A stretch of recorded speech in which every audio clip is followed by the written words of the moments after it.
Welcome to Healthy Living, Healthy Planet Radio, sponsored by EarthX, the world's largest environmental experience, and also sponsored by Natural Awakenings magazine.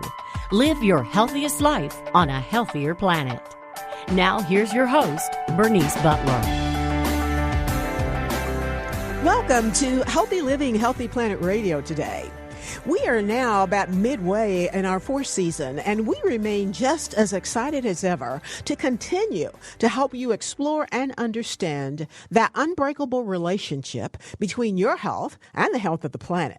Here we look at the hottest topics related to our environment and its sustainability and how they affect your health and wellness. Here, issues like climate change, plastic pollution, extreme weather events, and others will meet up with everyday impacts like allergies and asthma, digestive issues and gut health, cancers, lung, heart issues, and more. So listen in today as we continue our series on Earth Day month, which is we've been doing all of April, and hopefully you all have been out there for many Earth Day celebrations. And today we're going to be focusing in on how individuals are taking action to move things forward for the planet. How are individuals best investing in our planet? You know, have you ever wondered what it would be like if we celebrated Earth Day every day? You know, what if we made small changes in our daily lives to protect and preserve our planet, even on those days and weeks when it's not Earth Day? So let's say this same time in June, July, or August. Earth Day is celebrated, as we know, every year on April 22nd, and it serves as a reminder to us all to take care of our planet. However, this year, we're taking a step further. And again, our commitment is to make Earth Day every day. You know, we all talk about the importance of protecting our planet, but are we actually doing anything about it? It takes time to take action and make changes in our daily lives to protect our environment. But by making small changes, we can all make a big impact. You know, so again, let's talk about, and we want to explore today and encourage us all to invest in our planet by indeed making Earth Day every day. You know, as the world becomes increasingly aware of the environmental challenges we face, more and more individuals are taking action, but of course, more and more need to take action to help drive things forward for the planet. From, again, those very small lifestyle changes to large-scale initiatives, some of which we talked about this month. People around the world are indeed beginning to step up to make a difference. Now, climate change and its devastating effects have been a crucial topic worldwide, other than just Earth Day month, of course. And that's because the planet is in danger, and we're seeing it every day. And it's up to us to take the action to save it. Many individuals are making a conscious effort to reduce their carbon footprint, as well as to contribute to a sustainable future. But how much are people investing in their own individual actions to save the planet? Well, you know, many people, again, are just coming off of a month of celebrations and challenges and other ways of being intentional about honoring our planet Earth. But some of the things that we're seeing individuals doing to take action are things involving reducing our plastic waste, because that is indeed one of our top environmental problems. But individuals are indeed taking action to reduce their plastic consumption and to help prevent it from piling up in landfills and oceans. You know, you've got people doing things such as choosing to bring their own reusable bags and water bottles and even coffee cups. We've also looking at and have people who are drilling down on sustainable agriculture. And, of course, that's a very important part of protecting our planet. You know, many individuals are, again, making those intentional steps to take action to support it. And this can include things such as buying organic or locally grown produce, supporting our small-scale farmers, you know, going to farmers markets and things of that nature, as well as people also choosing to reduce their meat consumption, because meat and the production of meat takes up an awful lot of land and it generates an awful lot of pollutants. Other things that people are doing include renewable energy, because that is a key component for us to have the sustainable future that we're looking for. Many individuals are taking action such as investing in solar panels for their homes or choosing energy-efficient appliances, and then supporting companies that prioritize renewable energy. And then, of course, it's a perfect time to switch to an electric or a hybrid vehicle when purchasing your next car. And this, too, can significantly reduce your footprint and help protect the planet for the future. We also see people, and all of us can look at using eco-friendly products. That's just an important investment in the planet that each and every one of us can do. We can switch to products that are made from sustainable materials, to products that are biodegradable, and then actually reduce our plastic consumption by reusing or using reusable bags and water bottles and other containers. And then there's the big one that is supporting sustainable companies. Supporting the companies by doing your research to see which ones of those are prioritizing sustainability and then investing in them by buying and promoting their products or services. And this can include companies that have switched over to renewable energy or companies that have a very intentional and identifiable commitment to reducing their own carbon footprint. And then, of course, you've got people getting involved in local initiatives and advocating for change. We can all do that as well by joining local environmental groups, participating in community cleanups, or volunteering at nature preserves.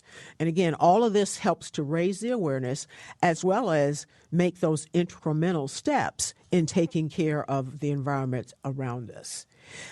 You can also promote change by signing petitions or contacting your elected officials and participating in rallies by speaking out so that your voices can be heard and the decision makers know which way we want our environment, our economy to go.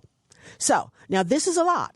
And so I have to ask, how effective is it? How effective are a lot of these individual actions? And why should we all care? So here today, though, to help us explore and unpack this some more are some very smart people. Today we have with us Becca and Luke McGraw. They are with Leave No Trace. They are part of its Subaru team members, and they are as well experienced educators who share a passion for and a desire to promote sustainability and inclusion in outdoor recreation. They work with underserved communities in the Cherokee Nation in Ecuador and Palestine. As a married couple, they currently live out of a Subaru, traveling the country full-time, educating others about good stewardship practices in the outdoors.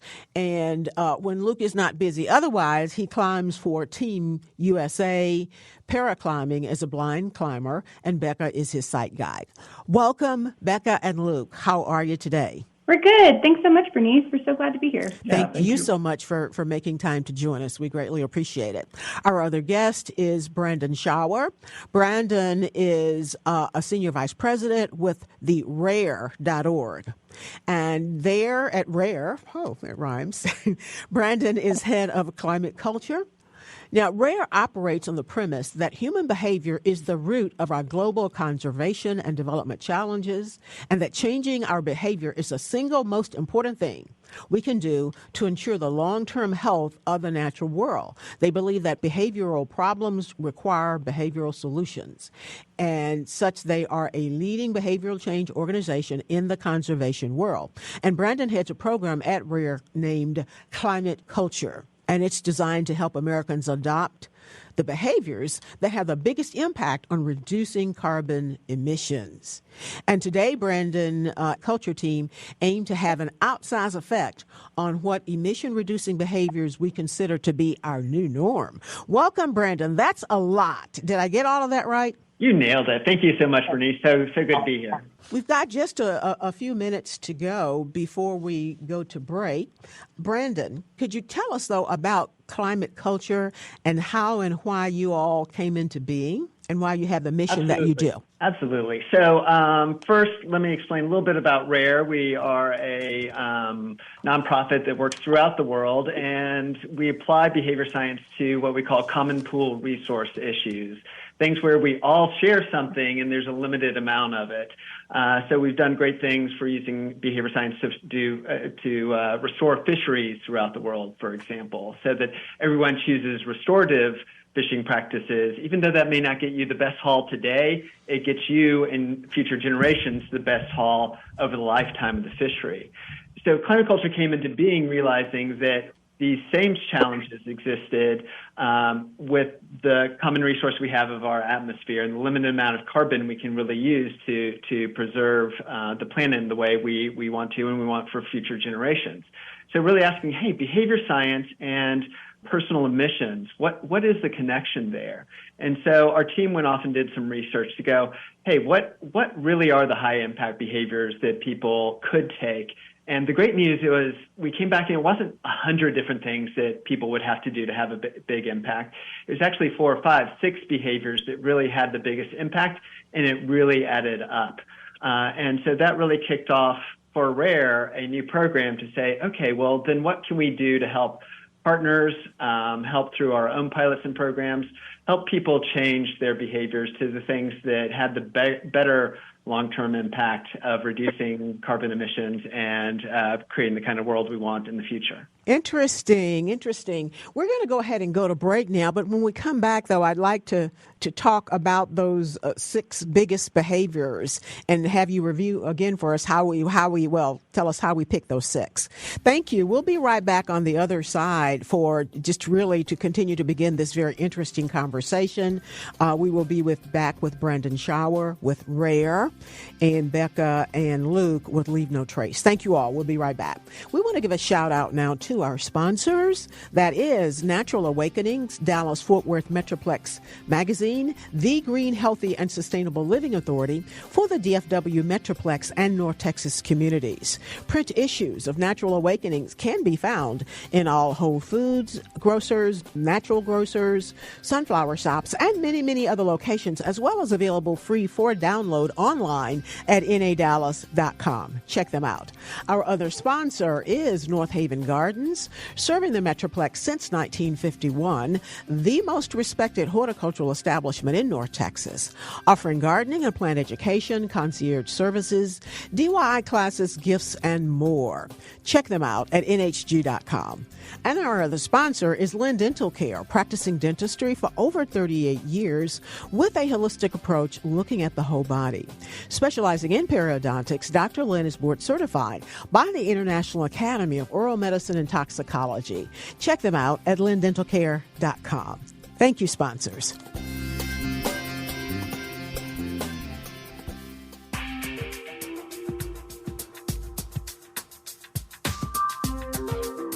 Welcome back to Healthy Living, Healthy Planet Radio, to today's show on Earth Day month, investing in our planet. And today we're digging deeper into how some individuals have been investing in our planet.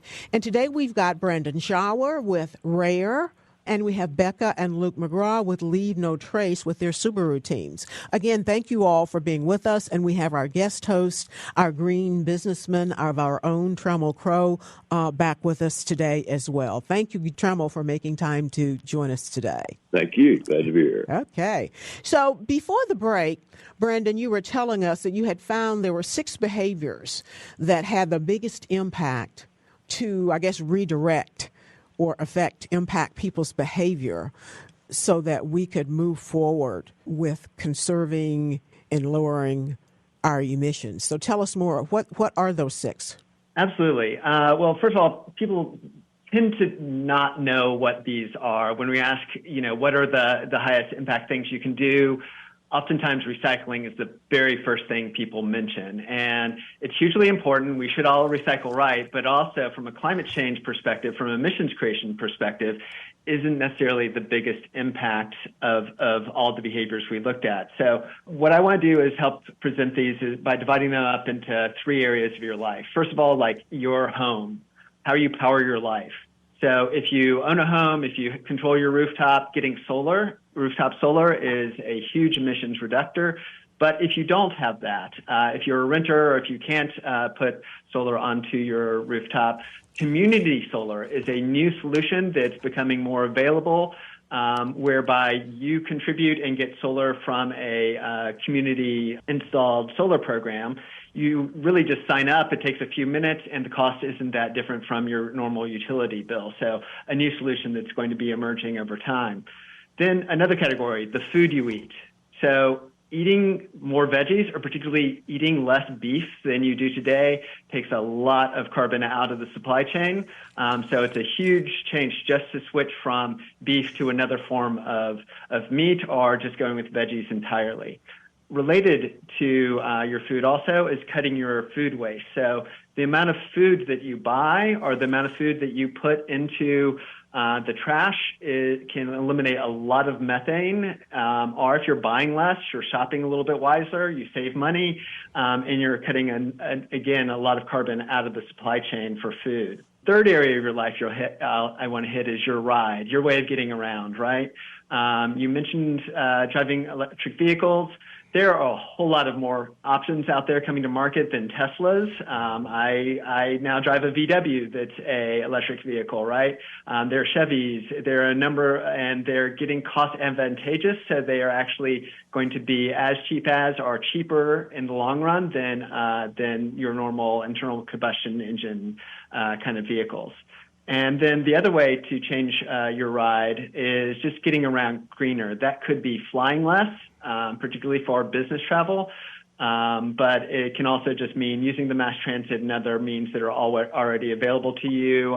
There's a lot of electric mobility that's coming out as well to a lot of places in terms of e-bikes and other things that you can rent and get around much greener. So there's a lot of things, a lot of simple lifestyle changes that are accessible to a lot of us that have this really, really big impact to emissions. Indeed. And the first couple the ones that you mentioned with regard to food, it's interesting that you say that, because those are also the ones that many wellness professionals are pushing as well. That is to eat less meat or go to a plant-based diet. You know, that's how God first made us. And so there's a big push, a lot of energy from that community also that's moving us towards that. Now, I like the idea you mentioned of a community solar. Are those popping up all around the country? Because is that something that has to be driven by the particular neighborhood or community? Or yes, that can often be driven by the neighborhood or community. And with the new Inflation Reduction Act funding that's available to states and communities, there's more funding now available from the federal government to help create community solar projects in any neighborhood, but also particularly funding for disadvantaged neighborhoods that may not otherwise have the means to receive these kind of benefits that you get from changing your energy source. So I think there's a lot of great news that, as I mentioned, it's a limited availability right now, but it's going to be opening up as the months and years go forward. I want to move now to Becca and Luke. And your area that you operate in is outdoor recreation. Why is that so important to us? And are there statistics that help us understand it better? Yeah, that's such a great question. Bernice, on your show all the time you ask, well, why should we care? And I think that missing piece for a lot of people is outdoor recreation. You can't love what you don't know. And so for a lot of people, the start of wanting to make any behavior changes, especially when the behavior changes maybe aren't necessarily easy. Maybe they're uncomfortable. Maybe people love meat, don't want to eat less meat, but spending time in nature and really communing and starting to really enjoy the natural world might encourage people to start to make some of those decisions. Now, you all work with Leave No Trace. And could you tell us more about that and how it got started? And tell us about your outdoor ethic. Yeah. So Leave No Trace was an initiative that was initially started by the government back, many years ago, maybe 30 years ago, to address some impacts that were popping up in the backcountry in a lot of national parks. People were starting to see lots of trash and human waste and things like that. And, the government was like, we need to take some ownership of this and promote some better behaviors here. So we created this initiative, Leave No Trace. It quickly branched off and became its own nonprofit. And we have continued talking about outdoor recreation and how to do that responsibly. Since then, of course, it's expanded from just talking about, backcountry backpacking to anything that you could do outside, and even things that you would want to do in your daily life, just as they relate to spending time outside. And our goal really is to help people develop an outdoor ethic. And what we mean by outdoor ethic is just a basis for good decision making, for knowing what are responsible actions in the outdoors, what promotes health for you and the planet, and what doesn't. So we are really just trying to help people make those beneficial decisions. So you started, and I'm very not surprised, but I had no idea that Leave No Trace was started by the government. I've been familiar with Leave No Trace for a while, but I had no idea it was started by the government. That's very interesting. But you started out having a focus of concern in the backcountry and the very large national parks and things like that. How does Leave No Trace, though, interact now with a lot of our urban areas? Because that, in many cases, that's a source of trash. I know for here in North Texas, we have the Trinity River and the Elm Fork, and that's seems to be a perennial source of complaints about trash in our urban nature spaces as well as waterways. Yeah, urban nature spaces are so important. They're, incredibly important for community health in all sorts of ways. And everything that is beneficial in the backcountry also works in an urban setting. So those beneficial behaviors that, a backpacker would use deep in the backcountry would also help anyone spending time at a park or going to an urban natural space. So we really want to expand that information and let people know that, hey, this isn't just something that's for people who want to go on a 5-day backpacking trip. This is something that you can do as you take a walk in the park, as you spend time with your family outside. So these are really approachable behaviors, approachable information that is applicable everywhere. Yeah, we spend a lot of time in more urban settings talking about things like dog poop. Leaving dog waste out can pollute water sources. It can get other animals sick. It can get other dogs sick. It can make people very sick just because there's so many pathogens and bacteria in the dog waste and ingredients that aren't natural. And so in the same way that we're talking about dog waste in the front country and more urban settings, and we're talking about human waste in the back country, the same sort of principles apply, pack it out.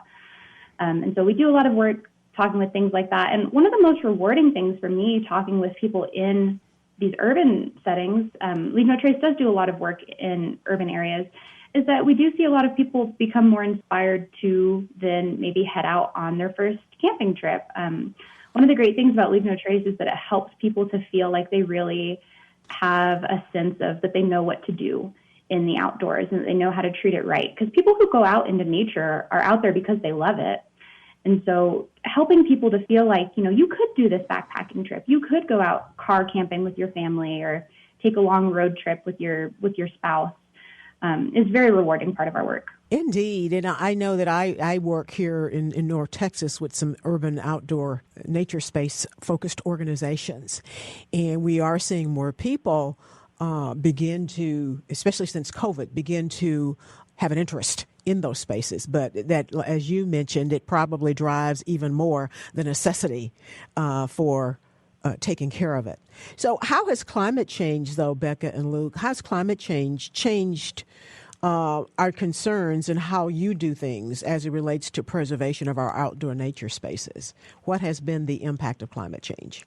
It's definitely affected our sense of urgency. These behaviors and all these trips into the outdoors do have a cumulative impact. So, there are over 13 billion trips into the outdoors in the U.S. each year. So that has the potential for a lot of impacts, whether that's people leaving trash or human waste or pet waste or whatever that is. Those things add up. And as our environment is changing, as we're seeing more sort of erratic weather patterns and droughts and things like that, especially crucial that people understand the consequences of their actions. Things like campfires, seem so innocent, but if you're in an area with a really heavy drought, that can cause a really extreme wildfire. And Luke, I'm so sorry. We're gonna need to go to break really quickly, but on the other side, we'll get right back to talking about the impacts of climate change on our outdoor recreation space. Thank you so much. We're gonna go to break, and we'll be right back on the other side to get smarter. Thank you.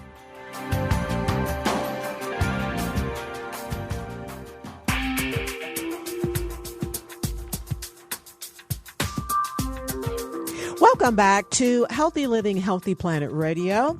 to our last show on this month's Earth Day month, and the theme of which is investing in our planet. And today we're digging into how individuals are taking action to move things forward for the planet. And we have back with us Brandon Schauer with RARE, and he is head of their climate culture program. And we have Becca and Luke, and they are with Leave No Trace, and they are part of that Subaru team, and they really are making us smarter. So thank you all. Now, right before the break, Luke was talking to us about some of the impacts of climate change on outdoor recreation and the work that you all do and what things that you're seeing. I think that climate change is just really changing the landscape, both physically and kind of in a more metaphorical sense. It's changing how we recreate. It's, things like, water recreation and all that sort of off-road use and things like that are having more and more impacts. But there's also the opportunity for a lot of positive impacts. So, with that large population of people recreating in the outdoors, it can, we can have the potential to affect things in a negative way, like we talked about before the break. But we can also, all practice responsible behaviors and maintain these spaces as, climate change continues to affect them. If we are all practicing these responsible behaviors, we have a really good chance of maintaining them for generations to come. So I think, as we talked about, though, we're seeing more people using and hanging out in our outdoor recreation spaces. And climate change is causing a lot of extreme weather events, which I have to think, is there any statistics or anything in terms of the effects of these extreme weather events on our outdoor recreation? Would it be eliminating some spaces, changing the landscape of a lot of spaces, or just not, I don't know, having any impact or difference? What do you think? Absolutely. Something that we see often is, for example, during the huge floods in Yellowstone last summer, we were up near the South Dakota area for some work and doing some camping, and we saw many, many families who had to reroute their trips completely. And so then these areas that they maybe weren't planning on visiting were getting more visitation. And so then we have to kind of look at things like overcrowding is a possibility, a strain on facilities is a possibility. Even in some of these very remote areas, landfills are very much a concern. There actually are some national parks with landfills in them.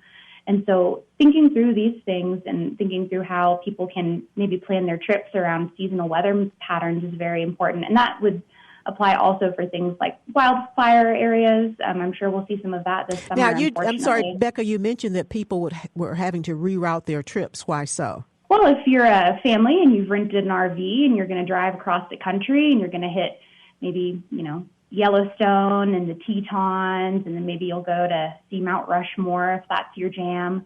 But now a huge part of your trip has been flooded, and you have to completely reroute that. And we also saw the same thing in Utah when Lake Powell there dried up, and that used to be a huge recreation area.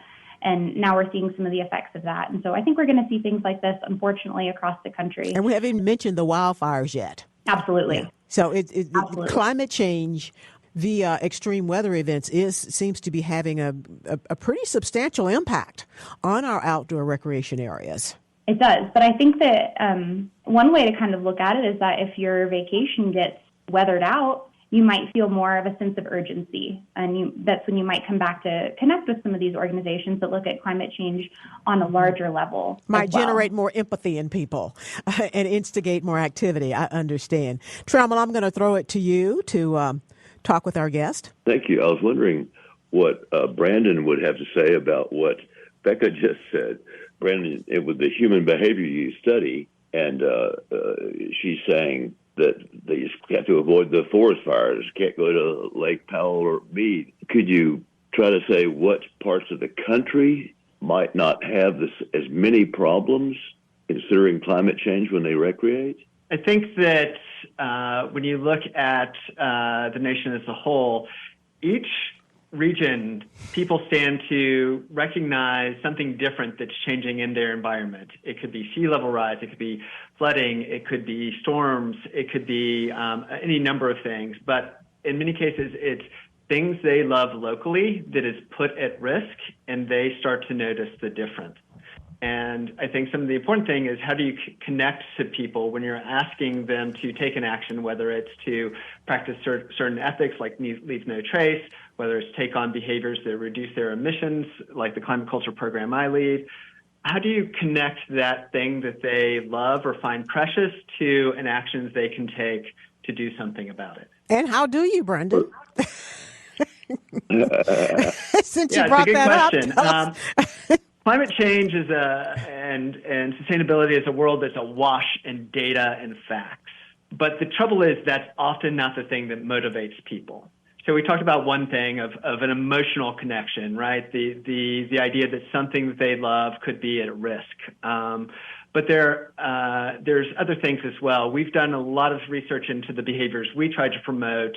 We've done some national studies, getting input from Americans. And the thing that we've found is that social norming is actually the most powerful form, the most powerful lever to get people to try out new things and make changes. So that can include things like social expectations, like the ethics that we talked through for Leave No Trace. But it can also just be noticing that other people are starting to make changes as well.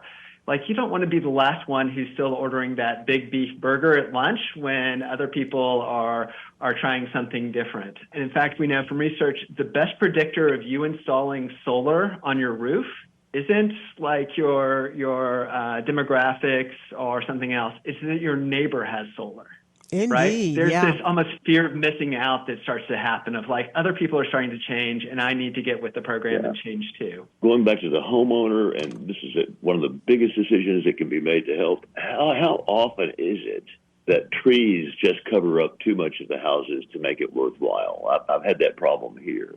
Exactly. And it gets difficult for homeowners of like, which is the better action to take?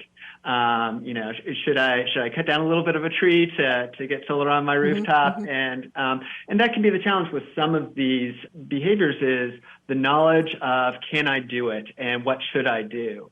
And we find that as well as one of the biggest predictors is that if you believe you can do it, it's a much greater likelihood of you engaging.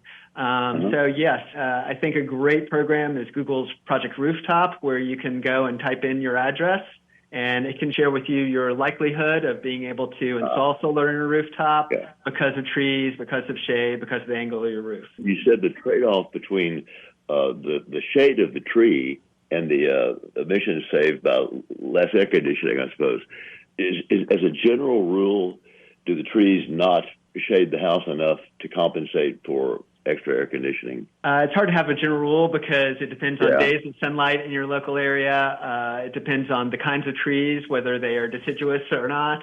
And so that's why I suggested the Project Sunroof, who is an example of can give you a quick assessment, as well as there are many national and regional installers where you can actually get the professional to know best the local conditions and help you think through those decisions. Now, on those installers and so forth, are there national companies or is it really regional and local? There are both. There are 3 or 4 national providers.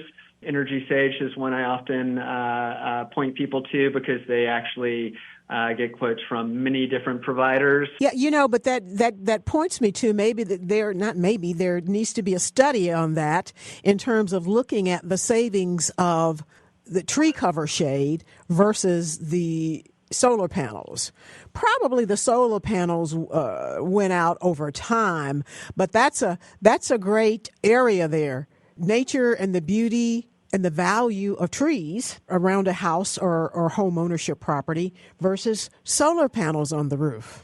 That's why I brought up community solar as another great solution, because you don't always have to go to your own rooftop to be a part of this new wave of how energy will be created. But how much community solar is there out there? You said it's a new area. It is a new area, and people can sign up for it as an indicator of, I want things to be built in my neighborhood. So you can even sign up to indicate a desire for capacity so that more types of solutions are built out in the future. Is there more community solar with new developments, new construction, Sunbelt? I think it's coming. All indicators are that the capacity is coming, and that more and more people will have access to it over the coming years. I am excited about the community solar. It seems to bode well, but it seems as though to me, too, there's going to need to be a number of demonstration projects out there. I don't know. Are there some projects already on the ground of community solar you can tell us about on the other side of the break, Brandon? We'll be right back, though, but we do need to go to break now. We want to give a shout out to our sponsors. That is Natural Awakenings, Dallas-Fort Worth Metroplex Magazine, the Green, Healthy, and Sustainable Living Authority for the DFW Metroplex and North Texas communities. Print issues of Natural Awakenings can be found in all H-E-B stores, natural grocers, central markets, sunflower shops, and many, many other locations, as well as available free for download online at nadallas.com. Check them out. Our other sponsor is North Haven Gardens, serving the Metroplex since 1951, the most respected horticultural establishment in North Texas, offering gardening and plant education, concierge services, DIY classes, gifts, and more. Check them out at nhg.com. And our other sponsor is Lynn Dental Care, practicing dentistry for over 38 years with a holistic approach, non-mercury, looking at the whole body. Specializing in periodontics, Dr. Lynn is board certified by the International Academy of Oral Medicine and Toxicology. Check them out at lindentalcare.com. Thank you, sponsors.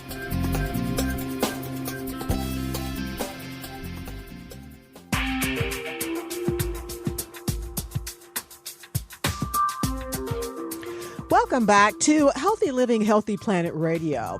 This is our last show in our 2023 Earth Day Month series. And today we're talking about how individuals are taking action to move things forward for the planet.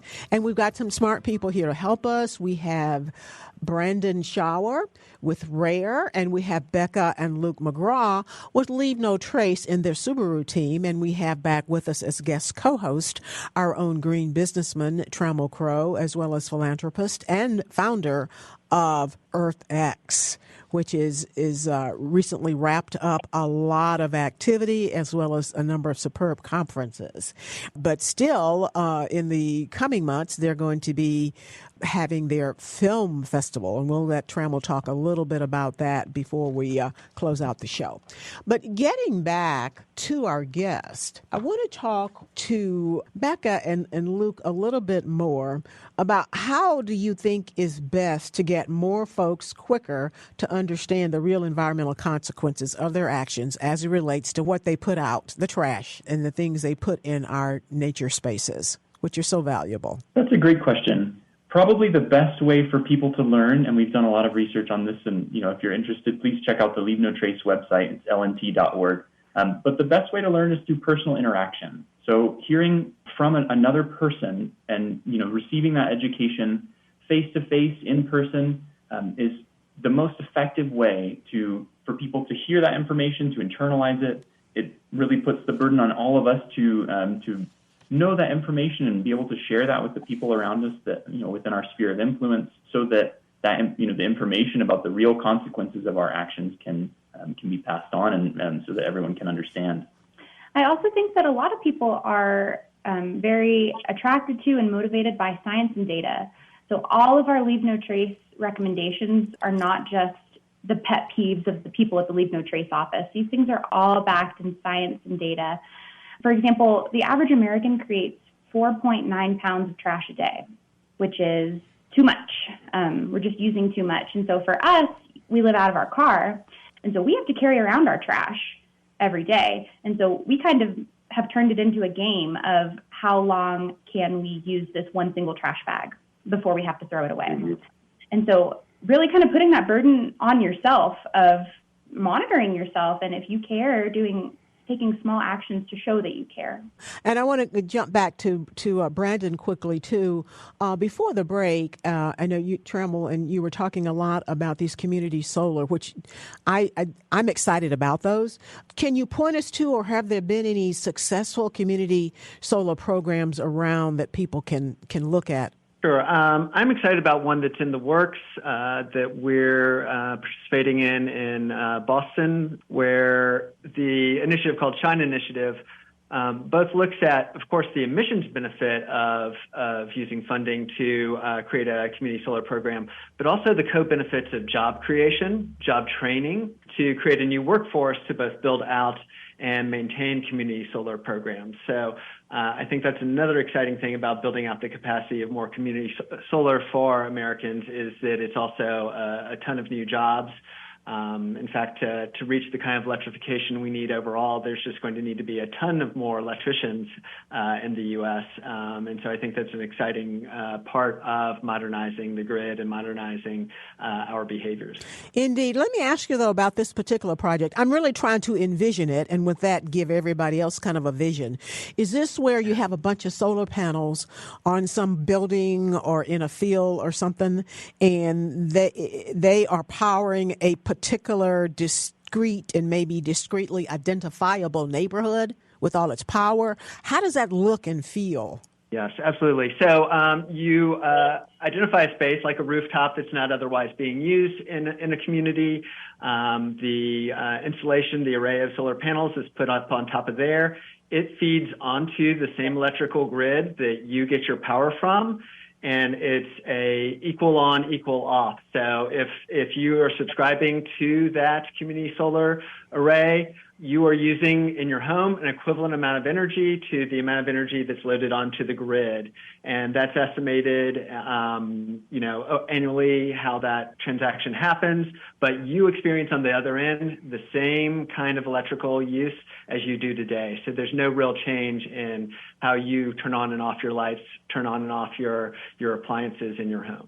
But it seems like there should be a significant amount of maybe I want to say psychological, emotional benefit, because according to, as I understand it, at some point or some place near, people can actually see where their power is coming from because they'll get to see that array of solar panels. Absolutely. You can see, nearby where it's coming from, the jobs created in your community.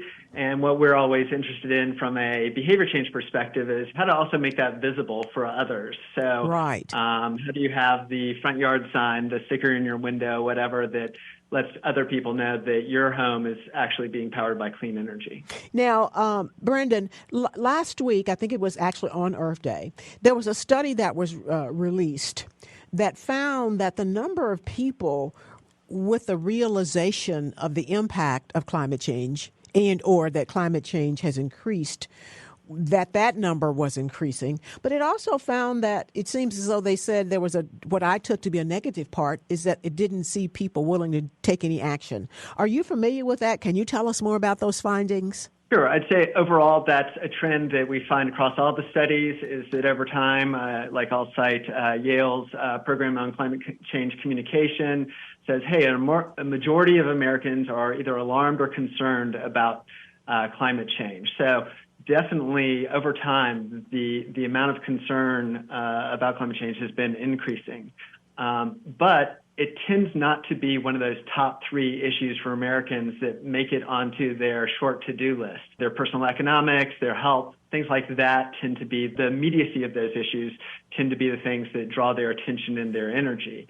And so that's where the tools of like social norming are equipping people with the feeling like they could actually take these behaviors, and very importantly, helping them realize that a lot of these behaviors have the co-benefits they're looking for today: the healthier lifestyle, the cleaner air, the pride that comes with knowing that your home is powered by community solar or other electrification techniques. So I think that's the path to bringing people along, translating the concern they have about climate into really doing something about it, is equipping them and helping them realize it's going to benefit them today as well. And Trammell, one last thing with you before we go to any particular learnings or insights that you all have gleaned from putting on this year's EarthX Expo and conferences yet? I know they're not that far behind you, and you may not have had time to take a breath to think about it all, but anything that's popped out? As far as our own statistics, our attendance, our engagement, and so forth, we haven't gone through it enough, but we've had an amazing turnout internationally. And lo and behold, about 30 people from the Ukraine showed up in different organizations. Oh, my. On a junket from the Ukraine, probably 15 Latin American countries. So the international was a big surprise to us. The conferences were really well attended, and the United Nations was there, and they made some announcements, although I can't rattle them all off. I'm interested in the reports that Brendan was talking about. So it's not just his organization. There are government reports and international reports coming out on Earth Month, I suppose. Yes. A lot is out there, and we just got to, like everybody says, we got to translate that into action. Yeah. And we just have 2 minutes to go before we're going to close out the segment in the show. Time always flies by fast. and so I want to go in this with Becca, back to Becca and Luke. And that is to ask you, what are some of the potential challenges in investing in our outdoor recreation for the future of the planet are you all running into or seeing? That's a good question. I think a lot of the challenges are going to come from that increasing use. You know, we have limited natural spaces, and as more and more people, inhabit those spaces and recreate there, that has the potential for, user conflicts or increased impacts and things like that. As we mentioned earlier, as recreation patterns shift, as things like, water recreation or wildfires and flooding and all of that affects where we recreate, that use is going to be more and more concentrated, possibly. So that challenge of getting everyone on the same page as to, responsible behaviors in the outdoors and how to recreate in a way that respects the land, respects each other, is going to be probably the biggest challenge. Indeed. And as you set it up there, a big area of friction, but like you said, it's a challenge for the future, is that indeed more people are being driven to our outdoor recreation spaces. We're telling them it's good for health. COVID has gotten a lot of people interested. And so with that becomes that probably a very already demonstrably significant increase in use and more people there. So as more people flock in, as more people are in our outdoor nature spaces, how do we protect, preserve, and nurture them so that they thrive? We do believe that that everyone's entitled to enjoying the outdoors as long as they follow the 7 principles of leave no trace, and we're all just kind of moving lightly throughout our visit, then there's room for everyone. Indeed. And that takes a lot of continued education, which is what most people on this, is what all of us here today do. Thank you all so much. As usual, time flies fast when it's an interesting conversation. We have been with Becca and Luke McGraw with Leave No Trace, part of their Subaru team. We've been with Brandon Schauer with Rare. And we've been with Trammell Crow with EarthX as our guest co-host. Thank you all so much. You have made us smarter, and hopefully you've made us all more sensitized and more encouraged to take better care of our planet Earth. And thank you all for listening in today to Healthy Living, Healthy Planet Radio. The conversation starts here, but our goal is for it to continue in your home, in your social circles, your workplaces, at the water cooler, and even in the grocery checkout line, so that we can all work together to realize that healthy living is simply not possible without a healthy planet. Our culture is the result of 1 trillion tiny acts taken by billions of people every day like yourselves. And each of them can seem insignificant, but all of them add up, one way or the other, to the change that we each live through. This is your host, Bernice Butler. Thank you for listening in today, and join us again next week for more Healthy Living, Healthy Planet Radio, and listen to any of our past shows on podcast wherever you get yours. Thank you.